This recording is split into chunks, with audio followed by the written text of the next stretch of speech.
नमस्कार दोस्तों, स्वागत है आपका आपके अपनी YouTube channel RBSC online classes में। अपन बात कर रहे थे क्लास 10th की मैथ की एक्सरसाइज 5.3 के बारे में। हमने कुछ सवाल इसके कर लिए थे, हम आगे करेंगे इसके बचे हुए सवाल। हमने इसके 10 सवाल कर चुके हैं। अगर आपने पीछे वाले वीडियो नहीं देखे तो बहुत ध्यान से देखिएगा, क्योंकि ये बहुत महत्वपूर्ण प्रश्नावली है और ये जो सवाल चल रहे हैं ये काफी आपके एग्जाम के लिए महत्वपूर्ण है। तो चलिए बात करते हैं इसके अगला सवाल कौन सा है और इसको किस तरह से हल करेंगे। सवाल को बहुत ध्यान से समझिएगा। देखो सवाल को दिया हुआ है यहां पर, यदि किसी एपी के प्रथम n पदों का योगफल 4n माइनस n स्क्वायर है तो इसका प्रथम पद यानी s1 क्या है, प्रथम दो पदों का योग क्या होगा, दूसरा पद क्या होगा, और इसी प्रकार तीसरे और 10वें और nवें पद ज्ञात कीजिए। बहुत सारी चीजें पूछी है। देखो मैं पहले बता देता हूं आपको दिया हुआ क्या है। इनके पदों का योगफल यानी आपको Sn बराबर ये दे रखा है, ये है 4n minus n square. Just आपने इससे पीछे वाला सवाल देखा होगा, 10वां सवाल कुछ इससे ही रिलेटेड है ये। अब मैं यहां पे लिखता हूं, आपसे पूछा क्या क्या, प्रथम पद पूछा हुआ है, प्रथम पद क्या होगा। ठीक है, आपसे पूछा हुआ है प्रथम दो पदों का योगफल क्या होगा, दो पदों का योगफल क्या होगा। आपसे पूछा है दूसरा पद क्या होगा यानी a2 क्या होगा। उससे पूछा हुआ है S1 प्रथम पद कह दो या A1 और S1 एक ही होता है, ध्यान रखना। प्रथम पद का योग वही होता है जो प्रथम पद का मान होता है। इसका तीसरा पद A3 आपसे पूछा है, nवां पद आपसे an का मान पूछा हुआ है। इतनी चीजें आपसे पूछिए, बहुत ही सिंपल सा देखो सवाल हम करेंगे, बहुत ही साधारण सा है। सबसे पहले हम करते हैं, हमें जो दिया हुआ है n बराबर 1 रखने पर, हमें जो शर्त दे रखी है तो n 1 रखते ये क्या हो जाएगा S1, इसके अंदर 1 रख दिया, 4 गुणा n की जगह 1 माइनस 1 का स्क्वायर। ध्यान रखना यहां पे स्क्वायर है।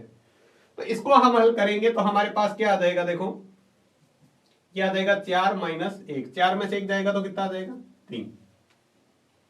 ये कितना आ गया 3। तो ये हमारा पहला पद भी यही है, S1 कह दो या पहला पद कह दो। अब मैंने समांतर श्रेणी लिखी, मान लो एक समांतर श्रेणी दी हुई है आपको AP, उदाहरण के लिए मैं बता रहा हूं, पहला पद 5 10 15 इस तरह से। तो पहले पद का योग कितना है, जो पहले पद का मान होता है वही योग है। दूसरे पद में पहला पद जोड़ते हैं तब दो पदों का योग आता है, लेकिन पहला पद तो वही होता है जो क्या है हमें पद दिया हुआ है। तो हमारे पास पहला आंसर आ चुका है, अतः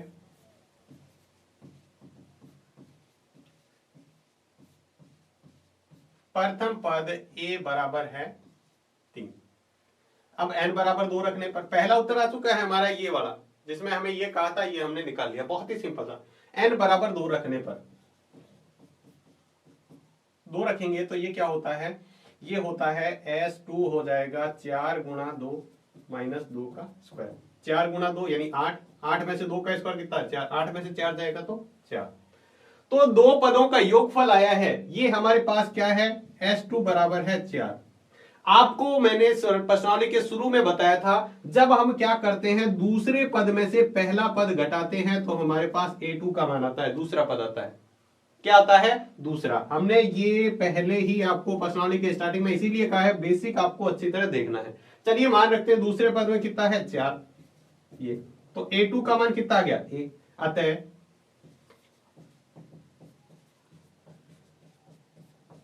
दूसरा पद A2 बराबर कितना आ गया 1। पहला पद 3, दूसरा पद 1। इसी तरह क्या आप तीसरा पद नहीं निकाल सकते, तो n बराबर 3 रख लो, n बराबर 3 रख के निकालो। या पहला पद हमारे पास देखो AP बन गया एक, AP के अंदर पहला पद है 3, दूसरा पद 1, इस तरह से। तो तीसरा पद क्या होगा A3 बराबर, A3 बराबर होता है A2 प्लस D। यहां से आप चाहें तो D निकाल सकते हैं। अब यहां से D नहीं निकाल सकते, D बराबर क्या होगा, दूसरे पद में से पहला पद घटाओ, दूसरा पद है हमारा 1 और पहला पद है 3, 1 माइनस 3 माइनस का 2, D बराबर कितना आ गया माइनस का 2। तो D बराबर माइनस 2 यहां पर रख दो, ये कितना है 1 माइनस 2, 1 में से 2 जाएगा तो माइनस का 1। ये कौन सा पद आ गया तीसरा पद। एक हमें ये भी आंसर पूछा हुआ था, A3 बराबर माइनस 1। तो ये पद कौन सा आ गया हमारा, तीसरा पद जो आ गया वो आ गया हमारा माइनस का 1। तीसरा पद हमने निकाल लिया। अब देखो अपन बात करते हैं, हमें और क्या पूछा हुआ था, हमें सवाल में पूछा था तीसरा पद 10वां और nवां पद। तो अब 10वां पद निकालना है, तो 10वां पद आपको ऐसे भी निकाल सकते हो, देखो दो तरीके हैं, एक तो आप 10वें में से 9वां पद घटा दो, या फिर आप सीधे 10वें पद का सूत्र लगा दो। आपके पास सब चीजें हैं, तो 10वें पद का सूत्र क्या होता है, a10 बराबर a plus 9d, a plus 9d। a की जगह हमारे पास कितना मान आया है, a का मान हमारा देख लो, d का मान, a का मान हमने निकाला है 3 और d का मान -2, या जाएगा 3 प्लस 9 इंटू माइनस का 2, तो यह जाएगा 3, 9 को 2 से गुणा करेंगे 18, माइनस का 18, ये प्लस माइनस क्या हो गया माइनस, और 9 को 2 से गुणा किया 18, 18 में से 3 जाएंगे तो कितने बचेंगे, माइनस का 15, माइनस का 15। तो ये हमारा कौन सा हो गया 10वां पद। अब आपसे an का पद और पूछा है, तो an का सूत्र और लगा दो, an बराबर a plus n minus 1 into D, इसमें मान रख दो, मान रख दो, a का मान कितना है 3 प्लस n माइनस 1, n की जगह तो है नहीं क्योंकि nवां पद निकालना, और इसका मान कितना है माइनस का 2, 3 प्लस इसके अंदर गुणा करा दो -2 की, -2 को n से गुणा करेंगे तो माइनस का 2n, और इसको गुणा करेंगे तो माइनस का 2 यहाँ पे, तो ये आ गया 3, -2 को n से गुणा करेंगे तो माइनस का 2n, कितना जाएगा माइनस का 2n, कितना जाएगा माइनस का 2n। अब यहां देखो ये माइनस और ये माइनस गुणा होगा तो कितना हो जाएगा प्लस का 2, अब 3 में 2 जोड़ेंगे तो 5 माइनस 2n। ये कौन सा पद है, ये हमारा है nवां पद, ये हमारा कौन सा है nवां पद। तो इस तरह से आपको बहुत सारी चीजें पूछी हुई थी, लेकिन बहुत ही सिंपल सा, पहला पद हमने यहां पर निकाला, देखो पहला पद हमने n बराबर 1 रखते ही हमारे पास पहला पद आ गया। फिर हमें क्या करना था, दो पदों का योगफल निकाला था, दो पदों का योगफल निकाल लिया। फिर हमें कहा हुआ दूसरा पद भी बताइए, तो s2 में से s1 घटा देंगे तो दूसरा पद आ जाएगा। फिर हमें कहा तीसरा पद निकालो, तो हमने तीसरा पद भी निकाल दिया। कैसे, हमने d का मान ज्ञात था तो हमने d का मान लगाकर उसमें से ज्ञात कर लिया, दूसरे पद का मान 1 है और d का मान -2, इससे हमने तीसरा पद। अब आपसे पूछा था 10वां पद बताइए, तो हमने 10वें पद का सूत्र लगाया और 10वां निकाल लिया। an वाला पद बताइए, तो an का सूत्र लगाया, जो जो मान हमें पता है, n की जगह नहीं रखना है क्योंकि n की जगह an का पद पूछा हुआ है, ठीक है, n की जगह मान नहीं रखना है अपने को, बाकी मान रख के इसका हल करना है। तो इस तरह से ये हम सिंपल सा सवाल कर सकते हैं। चलिए देखते हैं नेक्स्ट सवाल, देखते हैं 12वां सवाल। 12वां सवाल क्या दिया है, प्रथम 40 धन पूर्णांकों का योगफल ज्ञात कीजिए जो 6 के विभाज्य हैं। कितने, 40, 6 से विभाज्य, 6 से विभाज्य। तो देखो एपी क्या बनेंगे, जरा देखो एपी बना लेते हैं। 6 से विभाज्य प्रथम 40 धन संख्या यानी प्लस की संख्या, धन पूर्णांक यानी प्लस की संख्या। तो वैसे भी 6 के पढ़े में सभी क्या होती हैं, धन संख्या थी। तो सबसे पहली कौन सी होगी, 6 में 6 का भाग जाता है, फिर किस में जाता है 12 में, फिर किस में जाता है 18 में। इस तरह से 40 संख्याएं लेनी है, कितनी 40। तो हमारे पास देखो प्रथम पद ये बराबर क्या हो गया 6, प्रथम पद ही होगा। सबसे पहले कौन सी संख्या में 6 का पूरा पूरा भाग जाता है, 6 में खुद में। उसके बाद डी बराबर क्या है, डी बराबर निकालो, दूसरे पद में से पहला पद घटाया 6। एन बराबर कितने हैं, दे रखा है 40 धन पूर्णांक को निकालना। क्या ज्ञात करना है, योगफल ज्ञात करना है। योगफल का सूत्र लगा दो, Sn बराबर n/2 2a plus n minus 1 into D. कोई भी दिक्कत नहीं आएगी आपको, सवाल को इस तरह से यहां पर ध्यान देना है कि सवाल में कोई भी दिक्कत ना रहे। तो ये कितना पद हमें ज्ञात करना है, 40 पदों का योगफल, तो ये हो जाएगा 40/2, 2 गुणा a का मान है 6 प्लस 40 माइनस 1 गुणा 6, डी का मान भी हमारा क्या है 6। इसको सिंपल कर सॉल्व कर लो, आंसर आ जाएगा। 40 में 2 का भाग देंगे तो कितना आ जाएगा 20, यहां 6 को 2 से गुणा किया 12 प्लस यहां 40 में से 1 गया 39 गुणा 6। सिंपल सा हल कर लो, ये 12 प्लस 39 को 6 से गुणा करो, 240 में से 6 घटा दो यानी 234, कितना आ जाएगा 234। गुणा करके देख ले एक बार 39 को।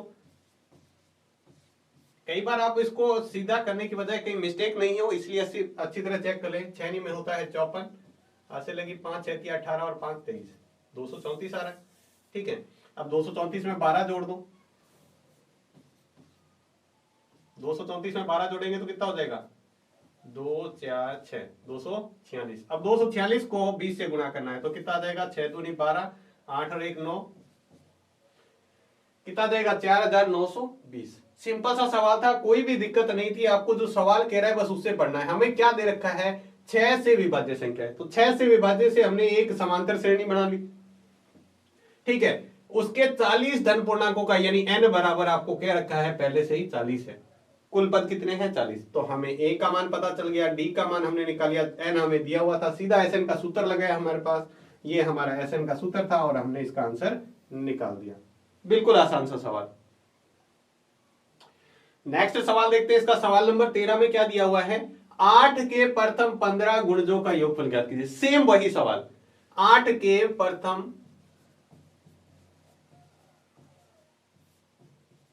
15 गुणज या 8 के गुणज।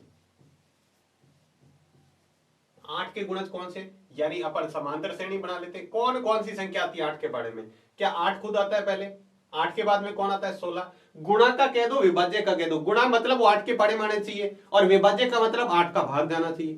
तो 8 के पढ़े में कौन आता है, 8, 16 आता है, 24 आता है, इस तरह से 15 पद तक लेना है। तो हमारे पास प्रथम पद क्या हो गया, 8।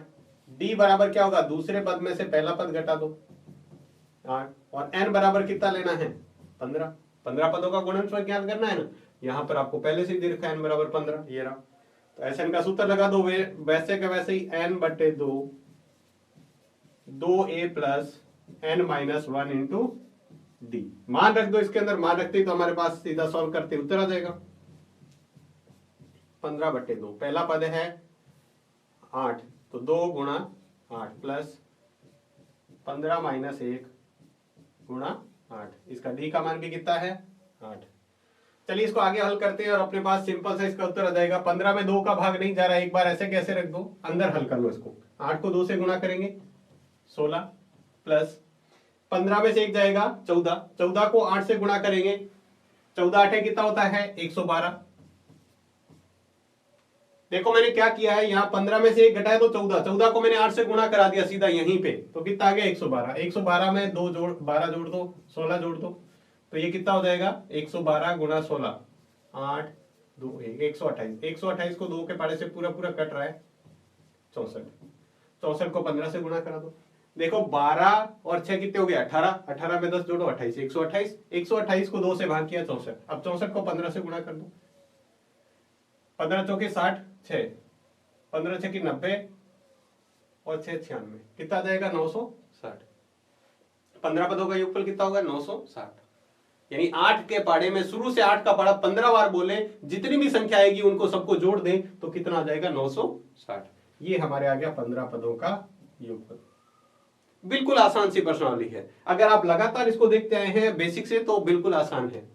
चलिए अगला सवाल देखते हैं। 0 और 50 के बीच विषम संख्याओं का योग ज्ञात कीजिए। 0 से 50 के बीच, 0 से 50 विषम संख्याओं का। तो ये हमारा पहला पद, देखो 0 से 50 के बीच में लेनी है, 50 नहीं लेना है, 0 से 50 के बीच में। तो पहली संख्या, इसमें भी हमें एपी बनाएंगे पहले। पहली विषम संख्या कौन सी है 1, उसके बाद विषम संख्या कौन सी आएगी 3, उसके बाद विषम संख्या कौन सी आएगी 5, और ऐसे करते करते लास्ट विषम संख्या कौन सी है हमारी 49। लास्ट विषम संख्या कौन सी है 49। 49 के बाद में 50 आएगा और 50 के बाद 51। हमें 0 से 50 के बीच में लेनी।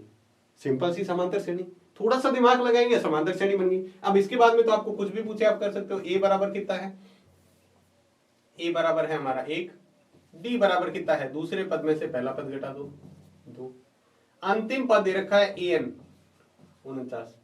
यहां आपको योगफल पूछा है तो एन का मान पहले पता होना चाहिए, ठीक है। चाहे तो आप इससे एन का मान निकालो, सूत्र लगाओ एन बराबर A plus N minus 1 into D. तो मान रख दो 49, ए का मान 1, एन का मान कितना है ज्ञात करना है, डी का मान कितना है 2। 1 को इधर लाओ, 49 माइनस 1, 2 के अंदर गुणा करा दो, 2n माइनस 2।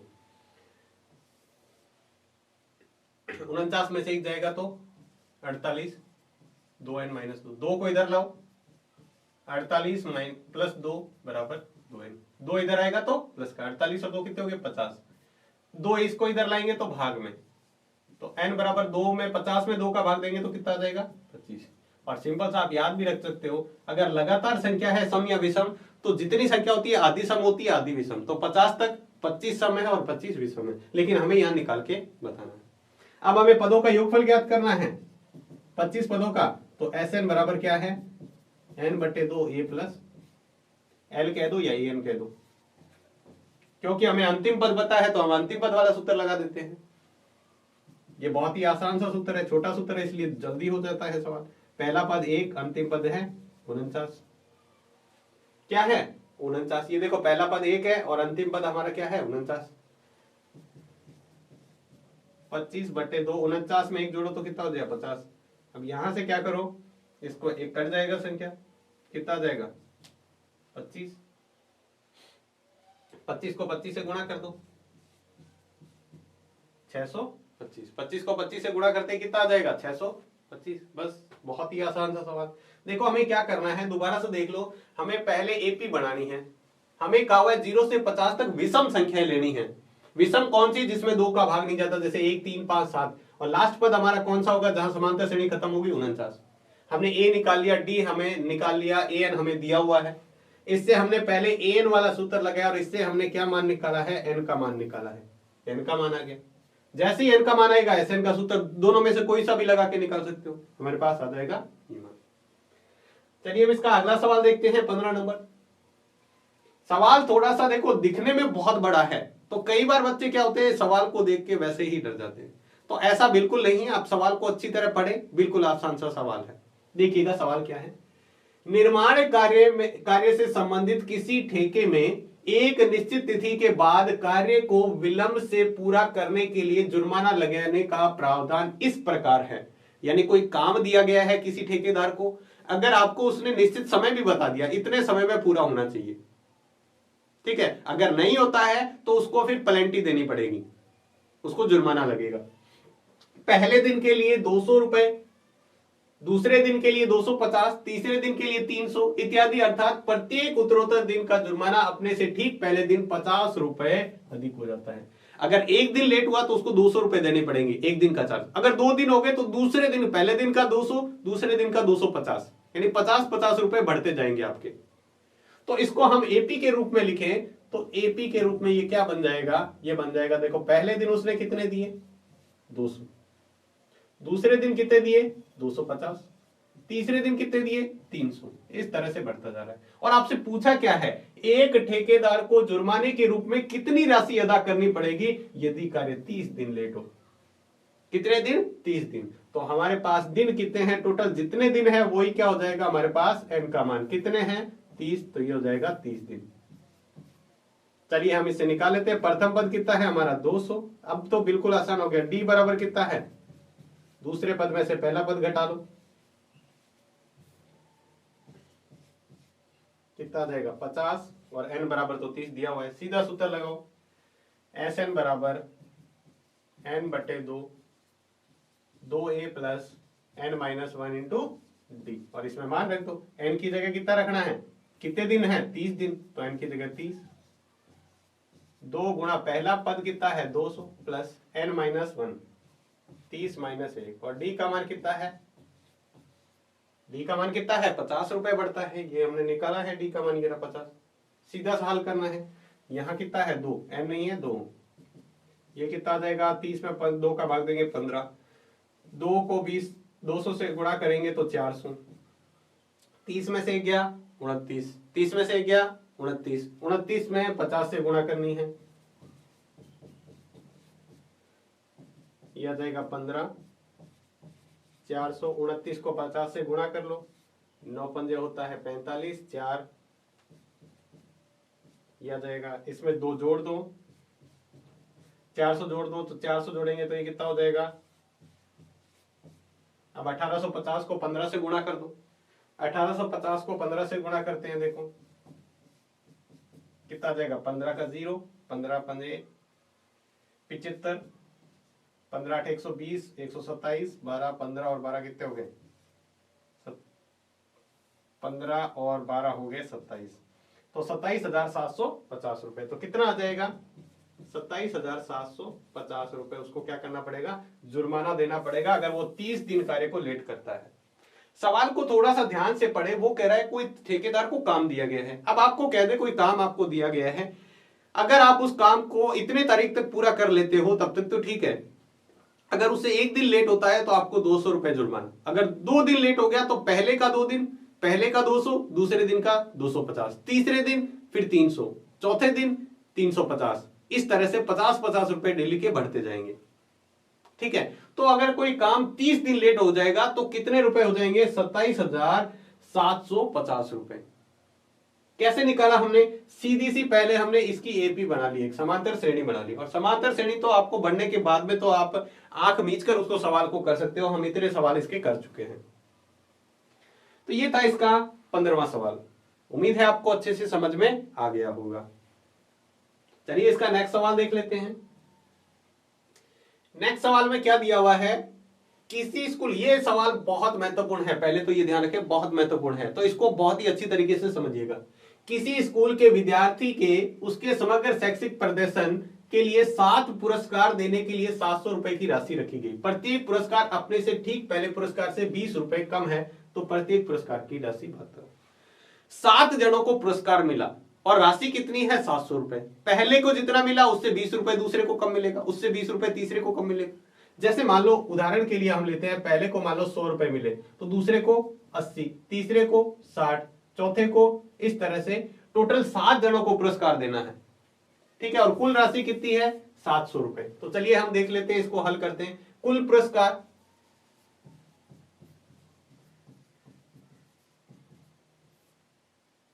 कितने हैं? यानी n, कितने जने को देना है? पद कितने हैं? 7 पद हैं। आपको कहा गया है कुल राशि यानी सभी रुपयों का जोड़, जो हमारा क्या है? SN, कितना है? 700 रुपए। अब आपको कहा है प्रत्येक पुरस्कार पहले से ठीक 20 रुपए कम है, यानी प्रत्येक पुरस्कार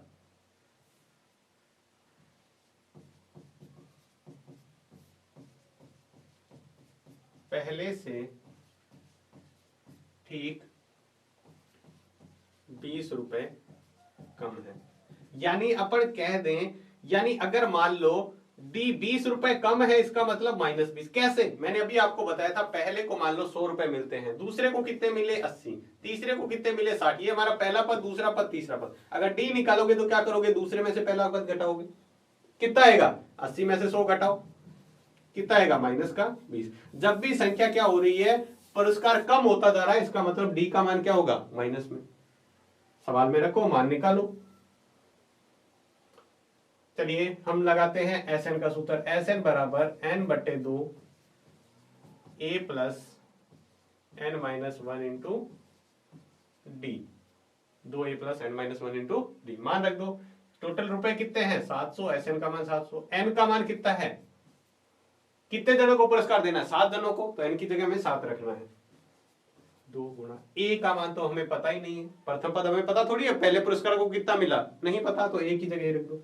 प्लस n-1 यानी 7 - 1 गुणा d का मान कितना है?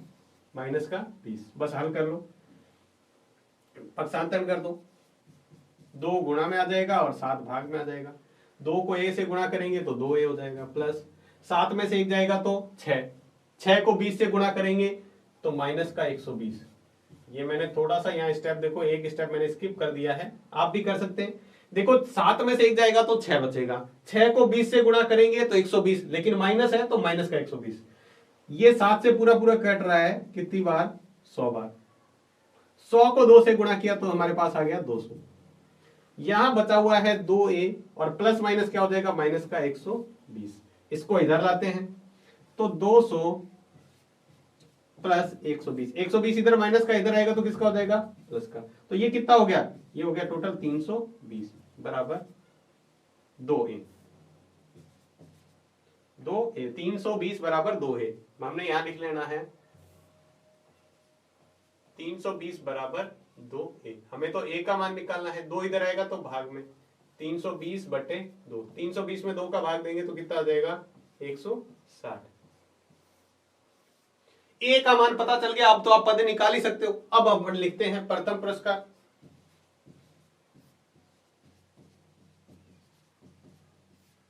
प्रथम पुरस्कार यानी A1 कितना मिलेगा? 160 रुपए। दूसरा पुरस्कार यानी A2, दूसरे में क्या करना है, इससे 20 रुपए कम, तो 20 रुपए कम होते ये कितना हो जाएगा 140। तीसरा पुरस्कार ये कितना हो जाएगा, इसमें से भी 20 कर दो, प्रत्येक का 20 कम करते जाना है, नहीं ये कितना हो जाएगा 120। चौथा पुरस्कार ये कितना हो जाएगा 120 माइनस 20 यानी कितना हो जाएगा 100 रुपए। पांचवा पुरस्कार 100 माइनस 20 बराबर 80 रुपए।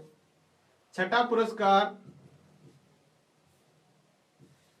80 माइनस 20 बराबर 60 रुपए। सातवां पुरस्कार 60 माइनस 20 बराबर 40 रुपए। आठवां पुरस्कार क्या करेंगे, 40 में से 20 घटाएंगे, बिल्कुल नहीं, 7 ही पुरस्कार थे और हमने सातों निकाल लिए। देखो 7 के साथ हमने निकाली, पहले को 140, फिर 120, फिर 100, फिर 80, फिर 60 और फिर 40। इनको सबको जोड़ के देखो वापस 700 आ रहा है या नहीं आ रहा है, क्योंकि रुपए कितने बांटने थे 700। 140 में 60 जोड़ो 200, 120 में 80 जोड़ो 200, 200 और 200 400, 500 और ये कितने हो गए। दोबारा से इसको जोड़ के देख लो क्या वापस से 700 आ रहा है या नहीं आ रहा। देखो 100, 200, 300, यहां इसमें 20 जोड़ेंगे 400, क्योंकि अब 500, 160 और है, ये रहा, ये 540 और 160 कितने हो जाएंगे 700। इनको जोड़ के देख लो, ये सारे पुरस्कार है सातों के सातों, ये पहला पुरस्कार है 160। अब इनको जोड़ के देखो आपके पूरे के पूरे कितने आएंगे 700। ये बहुत महत्वपूर्ण है, दोबारा से देख लीजिएगा कि इसमें कोई कंफ्यूजन है तो। आपको दे रखे हैं कुल 7 जनों को आपको पुरस्कार बांटने हैं, यानी n का मान कितना है 7, यानी 7 पद है हमारे पास। कुल राशि है 700 रुपए, यानी बांटने हैं जितने रुपए वो कुल आपके पास 700 है, यानी SN का मान। और ये कह रहा है जितना पहले जने को पुरस्कार मिलेगा ना उससे 20 रुपए दूसरे को कम मिलेगा, चाहे कितने ही रुपए हो 20 रुपए कम है, यानी पहला पद कोई सा भी हो दूसरा उसमें से 20 घटा के ही आएगा। तो हमने डी का मान निकाल लिया माइनस का 20। फिर हमने सीधा सा SN का सूत्र लगाया और इससे हमने क्या कहा, जो जो चीजें हमें दे रखी थी वो हमने रखी, SN का मान, N का मान और D का मान ये हमें दिया हुआ था। हमने इसको हल करके पहले A का मान निकाल लिया, क्योंकि A का मान ही हमारा क्या है पहला पुरस्कार, पहला पद है वो पहला पुरस्कार, दूसरा पद दूसरा पुरस्कार, तीसरा पद तीसरा पुरस्कार। तो इस तरह से हम इसको निकाल लेंगे। तो ये थे इसके और भी महत्वपूर्ण सवाल, इनमें से काफी आपके सवाल एग्जाम में देखने को मिलते हैं। आज का जो वीडियो है ना काफी इंपॉर्टेंट है एग्जाम के लिए और उम्मीद है आपको अच्छे से समझ में आ गया होगा। फिर भी अगर आपको इसमें कोई डाउट है तो आप कमेंट बॉक्स में लिख के भेजिएगा जरूर। अगर आपको कोई ऐसा डाउट है जो आपका सॉल्यूशन किया जा सकता है कमेंट में, तो वहां पर सॉल्व करेंगे, अदरवाइज आपको वीडियो के थ्रू बता दिया जाएगा। तो वीडियो कैसा लगा कमेंट में लिखकर जरूर बताएं। अगर वीडियो अच्छा लगा है तो इसको लाइक जरूर करेंगे। मिलते हैं नेक्स्ट वीडियो में इसके बचे हुए जितने भी सवाल हैं उनके साथ, तब तक के लिए धन्यवाद।